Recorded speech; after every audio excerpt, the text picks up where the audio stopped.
कृष्ण एव गतिर्मम पार्थाय प्रतिबोधितां भगवता नारायणेन स्वयं व्यासेन ग्रथितं पुराणमुनिना मध्ये महाभारतम्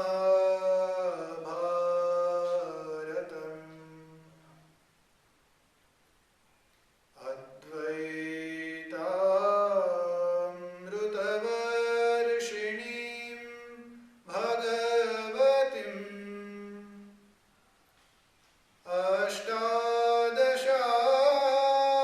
अष्टादशाध्यायिनीम् अम्ब त्वाम् अनुसन्दधामि भगवत् गीते भवद्वेषिणीम्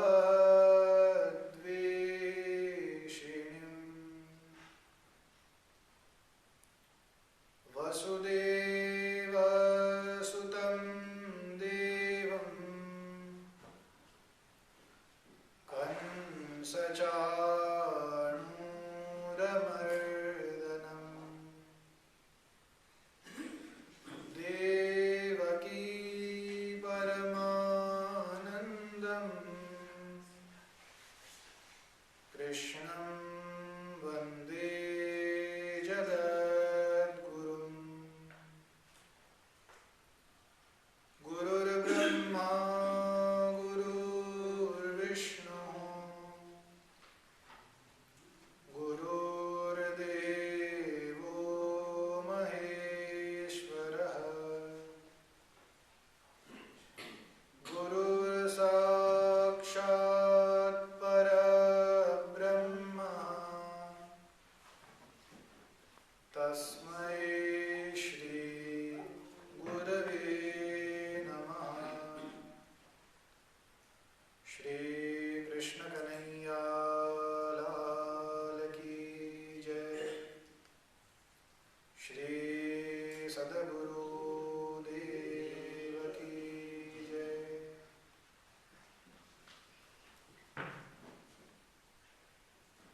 શ્રીમદ ભગવદ્ ગીતાનો 12મો અધ્યાય ભક્તિ યોગ. એની અંદર ભગવાને ભક્તિના રસ્તા, સગુણ નિર્ગુણ બંને માર્ગ, બંનેના ભેદ, બંનેમાંથી એકની શ્રેષ્ઠતા ભગવાને સમજાવી. પછી ભગવાને આપણને ભક્તના લક્ષણ સમજાવ્યા, કેવો ભક્ત હોવો જોઈએ. એની અંદર ભગવાન હવે 17મા શ્લોકની અંદર કહે છે, યો ન હૃષ્યતિ ન દ્વેષ્ટિ ન શોચતિ ન કાંક્ષતિ શુભાશુભ પરિત્યાગી ભક્તિમાન્યઃ સમે પ્રિયઃ.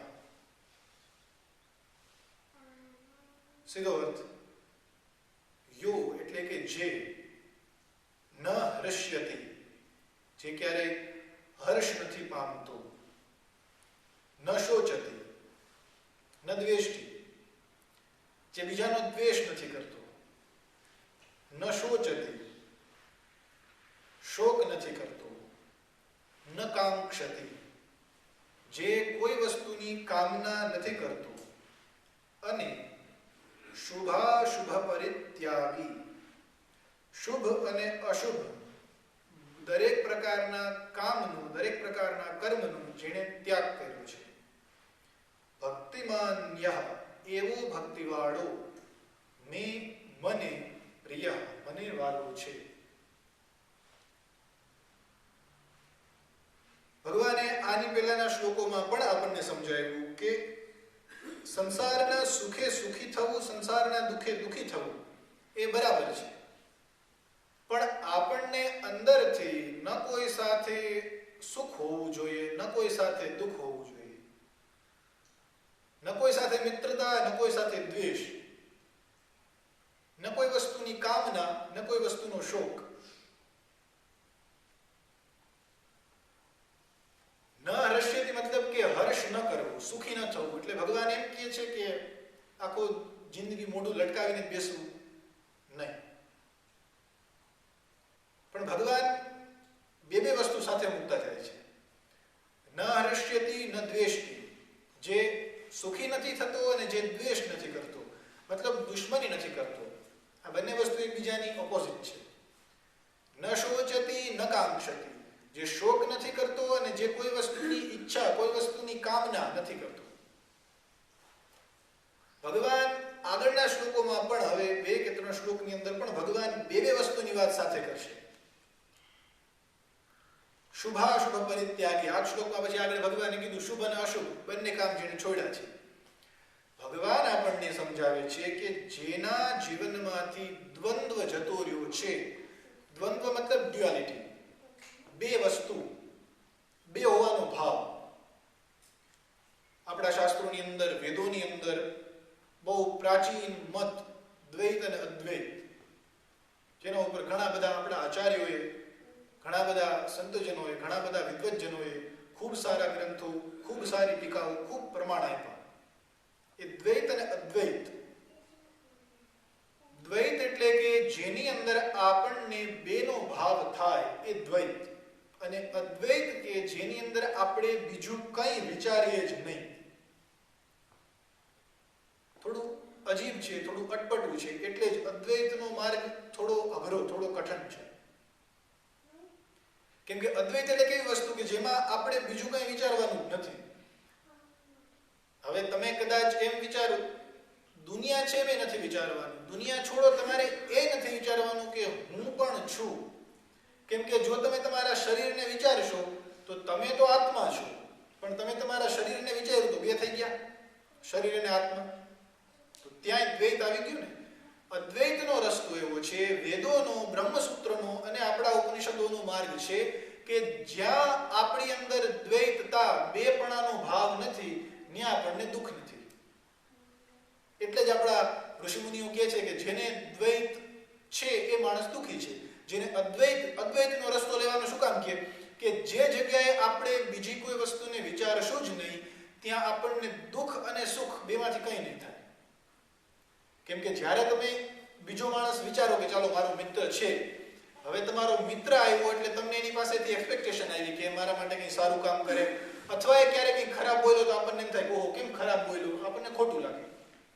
એટલે સુખ અને દુઃખ ત્યારે જ છે જ્યારે આપણી અંદર દ્વૈત આવે.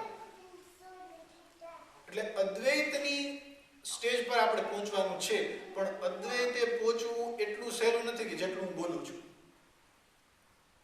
અદ્વૈત એટલે મેં તમને કીધું એમ, ચાલો આપણે એ માનતા બંધ થઈ જઈએ કે દુનિયા છે જ નહીં. ચાલો કદાચ આપણા મગજને આપણે ઘડ પાડી શીખવાડીએ કે આપણા સિવાય દુનિયામાં કંઈ છે જ નહીં, તો એ ડ્યુઆલિટી ગઈ, બીજી વસ્તુનો ભાવ ગયો. પણ છેલ્લે આપણે આપણી સેલ્ફ તો આવીને ઊભી રહીએ ને, આપણને એ તો જ્ઞાન હોય, એ તો આપણે નોલેજ હોય જ કે હું છું. દ્વૈતમાં હું આવે એટલે દ્વૈત થાય. દ્વૈત થોડા શબ્દો અઘરા છે, થોડું અઘરું છે, પણ એટલું સમજો કે જ્યારે આપણને આપણે છીએ ભાન પણ વયું જાય ત્યારે અદ્વૈત સિદ્ધ થાય. કેમ કે જ્યાં સુધી આપણને જ્ઞાન હોય કે મારું શરીર છે, ત્યાં સુધી કંઈ વાગ્યું તો આપણને જે ઓહ મને દુખ્યું, મને દર્દ થયું, મને દુઃખ થયું. ક્યારે થાય? જ્યારે આપણે માનીએ કે મારે શરીર છે. અદ્વૈતની ભૂમિકા એટલા માટે કે જ્યાં તમારે તમારું શરીર પણ છે એ પણ ભૂલી જવાનું. જો એ ભૂલી જાવ તો એ શરીરમાં ગમે તે લાગશે તો દુઃખ નહીં થાય. કદાચ કોઈ માણસ સારા મિષ્ટાન કે પકવાન જમાડશે તો સુખ નહીં થાય. કદાચ કોઈ માણસ બે થપ્પડ મારશે તોય દુઃખ નહીં થાય. કદાચ કોઈ માણસ તમને ગાળો દેશે તોય દુઃખ નહીં થાય. ક્યારે? જ્યારે આપણે આપણા શરીરનો ભાવ પણ ભૂલી જઈએ, એટલા અદ્વૈતમાં ઉતરીએ ત્યારે. એટલે ભગવાન સમજાવે છે કે યો ન હૃષ્યતિ ન દ્વેષ્ટિ, જે સુખી પણ નથી થતો અને ન દ્વેષ્ટિ, જે બીજાનો દ્વેષ પણ નથી કરતો. સુખી થવાની વાત તો ઠીક છે, પણ એ તો ઠીક છે કે આપણને કદાચ આદત છે કે આપણે બીજાના સુખે સુખી ઓછા થાય. આપણને આદત હોય કે બીજો કદાચ કોઈ માણસ કંઈક સારું કામ કરે કે એની પ્રોગ્રેસ થાય તો આપણને મનમાં ક્યાંક તો પેટમાં તેલ રેડાય કે ઓહો આટલું આગળ વધી ગયો, શું કરે છે આ? ક્યાંક તો મનમાં એમ થાય જ કે કંઈક કાળા ઘોડા કર્યા લાગે છે કે રાત્રોરાત બ્રેકમાંથી કંઈક આવ્યું છે એટલે જેટલા આગળ વધ્યા ભાઈ, નહીતર તો કાલ તો એને ખાવાના ફાફા હતા અને આજે એટલો મોટો સરસ મજાનો બંગલો લઈને ફરે છે. એટલે સુખી તો આપણે ઓછા થાય, પણ ન દ્વેષ્ટિ, દ્વેષ પણ ભગવાન કરવાની ના પાડે છે કે બીજા માણસ સાથે શત્રુતા, દુશ્મની પણ ન કરો. દુશ્મની એટલે એવી નહીં કે ઓપન વોર, તમે બીજા માણસને મોઢે મોઢ ગાળો દઈ દો કે બીજા માણસનું ખરાબ કરી નાખો કે એની સામે બે થપ્પડ મારી દો, એ નહીં. દ્વેષનો મતલબ છે કે અંદરથી આપણે બળીએ, એને કહેવાય દ્વેષ, ઈર્ષ્યા. ઠીક છે કે કોઈ કેપેબલ માણસ હોય જેની પહોંચ ઉપર સુધી હોય, તમે આમ તો કંઈ ના બગાડી શકો, કેમ કે બધી રીતે પૂરેપૂરું હોય, તમે એને એક શબ્દ બોલી દો તોય તમારી 32 બહાર આવી જાય. એટલે આપણને ખબર છે કે એને કંઈ કહેવા ન જવાય, નકર તો હાડકા સાજા ન રહે. એટલે આમ તો એની સાથે શત્રુતા ન થાય, પણ દ્વેષ પણ નથી કરવાનું, અંદરથી પણ બળવાનું નથી. કેમ કે જ્યાં સુધી આપણને જ્ઞાન છે, જ્યાં સુધી આપણને નોલેજ છે કે પેલો બીજો છે, એ કોઈક અલગ છે, ત્યાં સુધી આપણે ભક્ત નથી.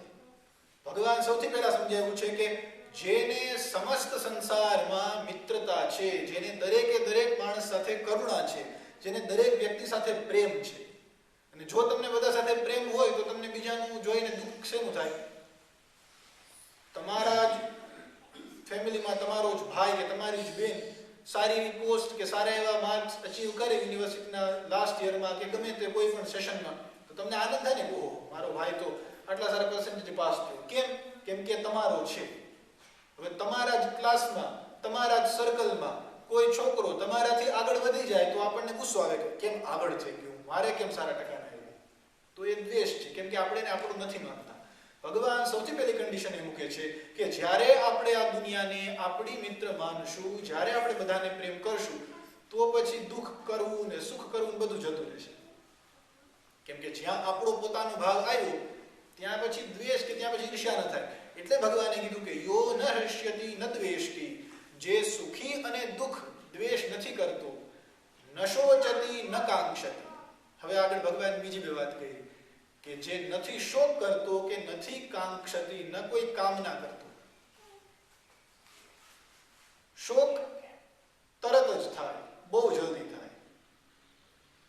શોક એટલે દુઃખ થવું. શોક એટલે કોઈ વ્યક્તિ પ્રત્યે ખૂબ લાગણી, ખૂબ પ્રેમ હોય, પછી એવું નરીએ અથવા તમારી કોઈ વસ્તુ તમને બહુ વાલી હોય, એ નરીએ ખોવાઈ જાય તો મનની અંદર બળવું, મનની અંદર સંતાપ થવો, ઓહો આ મારી વસ્તુ અથવા મારો વ્યક્તિ અથવા મારો કોઈ ફેમિલી મેમ્બર નથી મારી પાસે. જે માણસના મનમાં શોક નથી એને કોઈ વસ્તુનો ડર નથી, અને જેને ડર છે એને શોક થવાની પૂરેપૂરી શક્યતા છે. તમારો છોકરો, આપણું સંતાન, દીકરો દીકરી જે હોય તે આપણને ખૂબ વાલા હોય. દરેક માણસને પોતાનું સંતાન વાલું હોય છે. હવે આપણા સંતાનને આપણે ખૂબ પ્રેમ કરતા હોઈએ કે મારા છોકરાને સારામાં સારી વસ્તુ આપું, સારામાં સારી રીતે ટ્રીટ કરું, સારામાં સારી સ્કૂલમાં, યુનિવર્સિટીમાં મૂકું, સારામાં સારી જોબ. આપણે આપણા છોકરાને ખૂબ પ્રેમ કરીએ, એને ખૂબ સાચવીએ, પણ આપણા મનમાં પાછળ એક ડર પણ હોય. શું? કે ક્યાંક મારો છોકરો મારાથી દૂર ન થઈ જાય, મારાથી દૂર જતો નહીં. કંઈક તો જોજો, જેટલા વ્યક્તિઓ સાથે સારા સારા સંબંધ કે સારી સારી રીતે રાખતા હોય એની પાછળ આ ડર પણ કામ કરતો હોય કે ક્યાંક મારાથી દૂર ન જતો રહે. ચાલો દૂર જવાની વાત છોડી દો, કદાચ એ છોકરો ન કરે નારાયણ, આપણા સંતાન કદાચ સંસારમાંથી જતા રહીએ તો આપણને શોક થાય, ઓહો મારો છોકરો દુનિયામાં નથી. છોકરો છોડો, આપણને આપણી વસ્તુ કેટલી વાલી હોય. સારામાં સારી આપણી ગાડી, સારામાં સારું આપણું મકાન. આની પહેલા મેં એકવાર વાત કરી હતી કે શોક આપણને હંમેશા આપણી વસ્તુમાં જ થાય. એટલે ભગવાન શોક કરવાની ના પાડે છે કે કોઈ વસ્તુમાં તમે તમારું મન, તમે તમારો મોહ ઊભો ન કરો. મેં આને પહેલા એકવાર ઉદાહરણ આપ્યું હતું કે તમે સારામાં સારું મકાન, અહીંયા તો ખબર નથી બને કે નહીં, પણ ઇન્ડિયામાં તમે સારામાં સારો પ્લોટ લ્યો, મોંઘામાં મોંઘો, સારામાં સારા કારીગરોને બોલાવી સરસ મજાનું 3 કે 4 માળનું સરસ મજાનું મકાન બનાવો, ખૂબ આલિશાન બંગલો, તમે એની અંદર એક એક ફર્નિચર સારામાં સારી ક્વોલિટીનું લગાડો, મોંઘામાં મોંઘા એન્ટિક પીસ મૂકો, સારામાં સારા પેઇન્ટિંગ મૂકો, અને તમે એને કલર બહુ સુપર કરાવો. તમારી ઈચ્છા હોય કે કોઈ માણસ એકવાર જોવે તો જોતો રહી જાય કે ઓહો મકાન બનાવ્યું છે દિલથી. તમે સાચા મનથી કમસે કમ 5, 6 કે 7, 8 કરોડનો ખર્ચો કરીને સારામાં સારું મકાન બનાવો.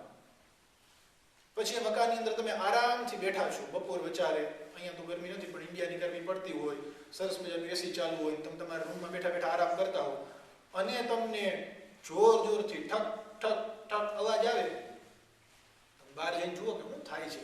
એટલે કોક માણસ રસ્તા ઉપર ઊભો તમારા મકાનની દિવાલમાં મોટો બધો ખીલો ઠોકતો હોય, તમે શું કરો? એના ઉપર ગુસ્સે થાવ ને કે એ શું કરે છે, આ મકાન એટલી દાન નથી બનાવ્યું, તારા બાપાનું છે ને તો આમ ખીલા મારા છે, આમાં ભાગ અહીંથી. આપણે એને ગુસ્સે થઈને ભગાડી દઈએ, એને મોકલી દઈએ. પણ હવે કદાચ એ જ બાપાના છોકરા લંડનમાં અમેરિકામાં રહેતા હોય, ખૂબ સારા વેલ સેટ હોય, સારું કમાતા હોય, ઇન્ડિયા આવવાની ઈચ્છા ન હોય, પછી બાપાને કહે કે હવે તમે અહીંયા આવતા રહ્યો, હવે ત્યાં એકલા રહીને શું કરશો, અમે તમારી ઉંમર થઈ, શરીર કામ નથી કરતું, તમે અહીંયા રહેવા આવતા રહ્યો.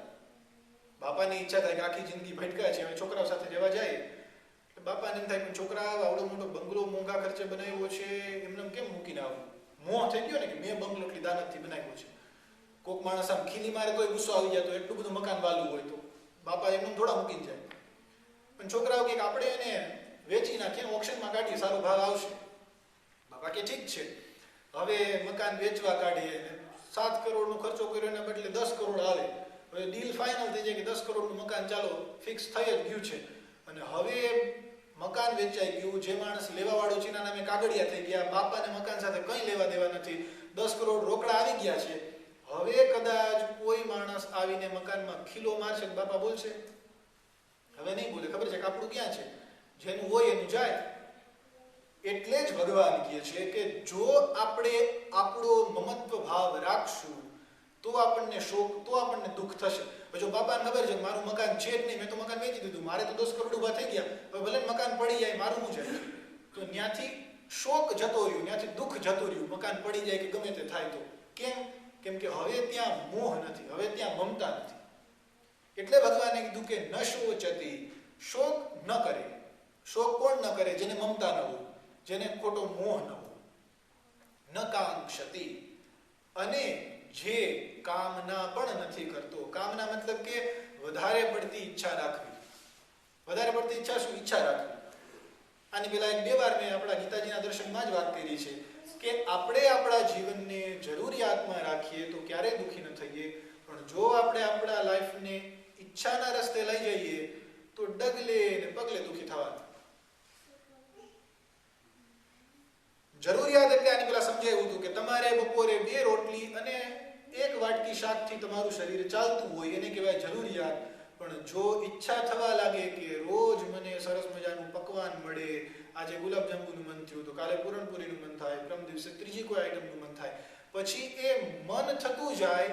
ચાલો મેં આની પહેલા સમજાવ્યું હતું કે એકાદ વીકેન્ડ ફ્રી હોય ને તમારા મિસિસે સારા શું મગજ ઠેકાણે હોય, તમને સરસ મજાનું તમે જે ફરમાઈશ કરો એ બનાવી દે, ખમણ ઢોકળા, પૂરણપૂરી, ખીર, જે કયો એ બનાવી દે. પછી એમ થાય બહુ સરસ, ચાલો આ વીકેન્ડ તો બહુ સારું ગયું. પછી ફરી પાછી નેક્સ્ટ વીકેન્ડે ઈચ્છા થાય કે ચાલો હવે આ વખતે આ ફરમાઈશ કરીએ. એટલે તમે વળી પછી નવી વસ્તુ કે આ વખતે મોહનથાળ બનાવજો, અને ઘરવાળીને ટાઈમ ન હોય ના પાડી દે કે આ વખતે મોહનથાળ નહીં બને, છાંગના દાળ રોટલી ખાઈ લ્યો, તો ગુસ્સો આવે કે કેમ બને. તો ભગવાન સમજાવે છે કે જ્યારે આપણે આપણા જીવનને, આપણે આપણી વૃત્તિને, આપણે આપણી સેન્સને ઈચ્છાના રસ્તે લઈ જઈએ ત્યારે દુઃખી થવાના. કાંક્ષતી એટલે કે કામના કરવી. કામના કરવી મતલબ ઈચ્છા રાખવી. આની પેલા 2-4 વાર વાત કરી છે કે આપણે આપણા કામ પર કે આપણે જે જગ્યાએ જોબ કરીએ છીએ ત્યાં જવા બસની સુવિધા હોય. બસની ચાલો દૂર છે, તમારી પાસે તમારી પોતાની કાર છે, સારી એવી સાદી એવી સરસ મજાની કાર હોય કે જે તમને ટાઈમ તમારા કામ પર પહોંચાડતી હોય, બરાબર છે, એ તમારી જરૂરિયાત છે. પણ પછી ઈચ્છા થાય કે ના યાર, હવે આ કાર તો કેટલા વર્ષથી વાપરું છું, હવે મારી ફ્રેન્ડ સર્કલમાં તો બધા મોંઘી પોશ કાર લઈને આવે છે, તો મારે સારી ગાડી લેવી જોઈએ. પછી તમે 2 છેડા ભેગા કરી ખર્ચો બરચો બધું કાઢતા છેલ્લે પછી મોંઘી ગાડી લ્યો, અને પછી ઈચ્છા વધતી જાય, એની કહેવાય ઈચ્છાને દુઃખી કરે. એટલે ભગવાન કહે છે કે ન શોચતી ન કાંક્ષતી. જે માણસ કામના પણ નથી કરતો, જે ખોટી ઈચ્છા પણ નથી રાખતો, કેમ કે ઈચ્છા નહીં રાખીએ તો દુઃખી નહીં થઈએ. જે માણસ ગરીબ, ઠીક છે આપણે બધા તો સારા કમાતા ધમાતા છીએ, ખબર છે બપોરે વચારે સરસ મજાની થાળી આપણને જમવા મળવાની છે, પણ જે માણસ ગરીબ છે, જે માણસ પોતે મજૂરી 2 પૈસા કમાય અને પછી પોતે પોતાનું જમવાનું ગુજરાન ચલાવે છે, એ માણસ જ્યારે વહેલી સવારના ઉઠે ત્યારે એને ખબર હોય કે આજ બપોરે મને થાળીમાં શું મળવાનું છે? નહીં. એને તો ભગવાન ઉપર ભરોસો રાખવાનો હોય કે જો આજે ભગવાન કોઈ જગ્યાએ મજૂરી આપે, જો મજૂરીમાંથી 2-5 પૈસા મળે અને એમાંથી મને જે વસ્તુ જમવાની મળશે એ જમીશ ત્યારે મારું થશે, તો એને ઈચ્છા નથી, એને કોઈ સપના નથી જોઈ લીધા કે ચાલો આજે તો હું આટલું કામ કરીશ તો મને બપોરે આ જ મળશે. જે માણસને ખબર છે કે મારી ઇન્કમ કે મારી આવક આટલી જ છે, એમાં આટલું જ થાય, એ માણસ ક્યારેય ઈચ્છા નહીં કરે કે ચાલો મારે તો મહિના દિવસમાં તો સારામાં સારું મોંઘામાં મોંઘું મકાન બનાવવું છે અથવા વર્લ્ડ ટૂર ઉપર જવું છે, ક્રિસમસની રજા આવે છે. એને ખબર છે કે મારી આવક કેટલી, મારી ઇન્કમ કેટલી, મારી કેપેસિટી કેટલી. એટલે જે માણસ પોતે પોતાના જીવનને ઈચ્છાના રસ્તે ન લઈ જાય એ માણસ સુખી થાય. જે એકવાર ઈચ્છાના ખાડામાં પડ્યો એ પછી ક્યારેય બહાર ના આવે. એટલે ભગવાન ના પાડે છે કે ન કાંક્ષતિ, જે કોઈ પ્રકારની કામના પણ નથી કરતો. પછી ભગવાને કીધું શુભાશુભ પરિત્યાગી, જે શુભ અને અશુભ બંને પ્રકારના કામ, બંને પ્રકારના કર્મ, બંને પ્રકારના વર્ગ જેને છોડી દીધા છે. ભગવાન અહીંયા શું સમજાવવા માંગે છે? શુભ અને અશુભ બંને કામ છોડવાથી ભગવાનનો મતલબ છે કે આપણે કેમ બધા બહુ ડાયા છીએ, આપણે સારા કામ વધારે કરીએ. સારા કામ મતલબ બને ત્યાં સુધી કોઈને હેરાન ન કરીએ, જો કોઈ જોતું ન હોય તો. નકર તો ઘણા ગળા કાપી નાખીએ, ખબર ના પડે, કેટલાને આપણે બાટલીમાં ઉતારી દીધા. પણ અશુભ કામ ન કરીએ તો બરાબર છે, ચાલો આપણને એમ ખબર પડે કે ના હો ભાઈ આ ખોટું કામ ન કરાય, પાપ લાગે. અથવા ભગવાનને સમય ભગવાનની સેવા કરાય, ભગવાનની સેવા ન કરો તો પાપ લાગે. ઘરમાં ભગવાનની સેવા છે તો ભગવાનને સમય ભોગ લગાડવો જોઈએ, નહીતર પાપ લાગે. પછી ક્યાંક કોક જગ્યાએ દાન પુણ્ય કરવા ગયા હોઈએ તો તીર્થ છે, જાત્રાનું ધામ છે, અહીંયા પાપ ન કરાય. જો અહીંયા પાપ કરીએ તો હેરાન થાય. એટલે જે વસ્તુમાં આપણને ખબર છે કે અહીંયા પાપ લાગે એ કામ તો આપણે નથી કરતા. પણ ભગવાન સમજાવે છે કે શુભ અને અશુભ બંને પ્રકારના કામનો તમે ત્યાગ કરો તો તમે બંધાવ નહીં. ખરાબ કામ કરતા બંધ થઈ જાવ તો સારી બાબત છે, પણ તમે જો સારા કામનો મોહ રાખી સારા કામને ભોગવવા માટે દોડાદોડી કરો તો એ પણ તમને બાંધે. શું કામ? કોઈ જગ્યાએ તમે ઇન્ડિયામાં જાઓ, તીર્થ યાત્રા કરવા જાઓ, પછી ત્યાં લાખોનું દાન કરો, સારું છે, દાન કરો. ભગવાન પૈસો આપે છે દાન કરવા માટે જ આપે છે. ભગવાન શરીર આપે છે બીજાની સેવા કરવા માટે જ આપે છે. ભગવાન તમને સારી બુદ્ધિ આપે છે તો બીજાને સારા વિચારો આપો, બીજાને મદદ કરો. પણ એ મદદની પાછળ, એ દાનની પાછળ કે એ સેવાની પાછળ જો એવો ભાવ ઊભો થાય કે આ સેવા, આ દાન, આ ફળ મને આવું સારું ફળ આપવું જોઈએ, હું ઇન્ડિયામાં જઈને 2 લાખનું દાન કરું છું તો ભગવાન મને આવતા વર્ષ સુધીમાં 5 લાખનું પ્રોફિટ કરાવજો, તો એ ખોટું છે. ભગવાન સારા અને ખરાબ બંને કામ છોડવાની વાત એટલે કરે છે કે જો સારા કામની અંદર પડશો તો સારા કામમાં પણ બંધાવવું પડશે. અને ભગવાનની ઈચ્છા એવી છે કે આપણે બધા જ કામથી છૂટી, બધા જ બંધનોથી છૂટી અને ભગવાનને મળવાનું છે. એટલે ભગવાને કીધું શુભાશુભ પરિત્યાગી, શુભ અને અશુભ બંને પ્રકારના કામને જેણે છોડેલા છે. ફરી પાછી એને વાત કરું, કામ છોડવાના મતલબ કે એકદમ નિઠલ્લું થઈ, આળસુ થઈને ઘરમાં બેઠું નથી રહેવાનું, પલોઠી વાળી 2 ટાઈમ જમવા આપે એટલું જ નથી કરવાનું. કામ કરવાનું છે પણ એની પાછળના ફળનો ત્યાગ કરવાનો છે. શુભ અને અશુભ બંને ફળનો ત્યાગ આપણે કરવાનો છે, ત્યારે આપણે બંધનમાં ન આવીએ. નહીતર કામ કરતા બંધ થઈ જશું તો જીવન કેમ ચાલશે? અત્યારે તો એ માંડ જોબ મળે છે, એમાં તમે ઘરે પલોઠી વાળી બેસી જાવ, ચાલો કામે જવાનું બંધ કાલથી, પછી ખાશો શું? એટલે ભગવાન આપણને આળસુ થવાનું નથી કહેતા, ભગવાન આપણને સારા અને ખરાબ કામના ફળને છોડવાનું કહે છે. પછી ભગવાને કીધું ભક્તિમાન્યઃ સમે પ્રિયઃ, આવા લક્ષણવાળો જે ભક્તિમાન પુરુષ છે, જેની અંદર ભક્તિ છે, એ મને ખૂબ પ્રિય છે, એ મને ખૂબ વાલો છે. યો ન હૃષ્યતિ ન દ્વેષ્ટિ, જે સુખ અને દુઃખથી પર છે. ન શોચતિ ન કાંક્ષતિ, જે શોક નથી કરતો અને જે કોઈ પ્રકારની કામના નથી રાખતો. શુભાશુભ પરિત્યાગી, સારા અને ખરાબ બંને પ્રકારના કર્મના ફળનો જેણે ત્યાગ કર્યો છે, એવો ભક્તિમાન પુરુષ મને ખૂબ વાલો છે. અહીંયા ભગવાન 17મા શ્લોકની વ્યાખ્યા પૂરી કરે છે. હવે કદાચ કોઈને કંઈ જિજ્ઞાસા હોય તો પૂછો, નહીંતર પછી આપણે પૂર્ણાહુતિ તરફ વળીએ.